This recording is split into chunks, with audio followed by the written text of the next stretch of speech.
తెలుసా? సర్వ మానవాళి కోసము ఆయన బ్రతికించడానికి వచ్చాడు.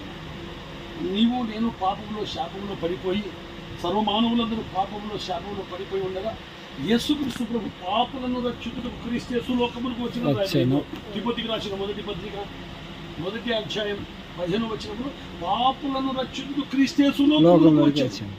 ఇది నమ్మదగినది, పూర్వాంగీకారమునకు యోగ్యమునై ఉన్నది. ఒకవేళ నువ్వు యేసుక్రీస్తు ప్రభు పాపినైన నన్ను క్షమించు. ఈ భూమి మీద ఇప్పుడు ట్రైన్ పోతుంది, మనం స్టేజ్ వచ్చేలాగా మనం దిగిపోతామా లేదా? దీంట్లోనే ఉంటామా?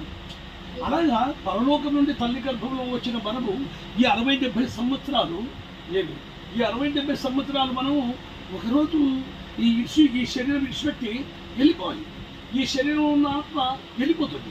ఈ శరీరంతో మనం ఎన్ని పాపాలు చేశాం? కంటి ద్వారా, నోటి ద్వారా, హృదయం ద్వారా, అంతరంగం ద్వారా, అవయవం ద్వారా, ఆ కామము, క్రోధము, వ్యభిచారం, దొంగతనం, మోసం, అబద్ధాలు చేసి ఈ శరీరం మట్టిలో వెళ్ళిపోతుంది.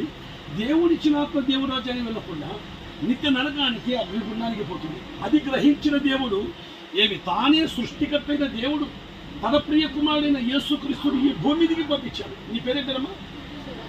సుభద్రమ్మ. నాకు ఆలోచించాయి, నీకు ఎన్ని సంవత్సరాలు ఉంటాయి? 50 ఉండొచ్చా? 50, 60 60 సంవత్సరాలు నీ జీవిత ప్రయాణం ఇలా చేస్తూనే ఉన్నావు. ట్రైన్లలో చేస్తూనే ఉన్నావు. కూటి కొరకు కోటి విద్య చేస్తూనే ఉన్నావు. కానీ ఒకరోజు చచ్చిపోయిన తర్వాత పాపానికి ఏమో దేవుడు కాదు. అందుకే చెప్తున్నాను, యేసు ప్రభు వచ్చిందో దేవుని తెలుసుకోకుండా చనిపోకూడదు. ప్రభువును స్వీకరించి ప్రభువా పాపినైనా నన్ను క్షమించు. పరలోక రాజ్యం ప్రభువా, సుభద్రమ్మ, ప్రభువా పాపినైనా నన్ను క్షమించు. నన్ను క్షమించు. ప్రేమించు, క్షమించు. క్షమించు ప్రభువా. నేను ఎన్నో పాపాలు చేశాను ఆయన. నా శరీరం ఒకరోజు భక్తిలో పోతుంది. నా ఆత్మ పరలోక రాజ్యం చేర్చుకోనైనా. దేవా నమ్మి నన్ను రక్షించు.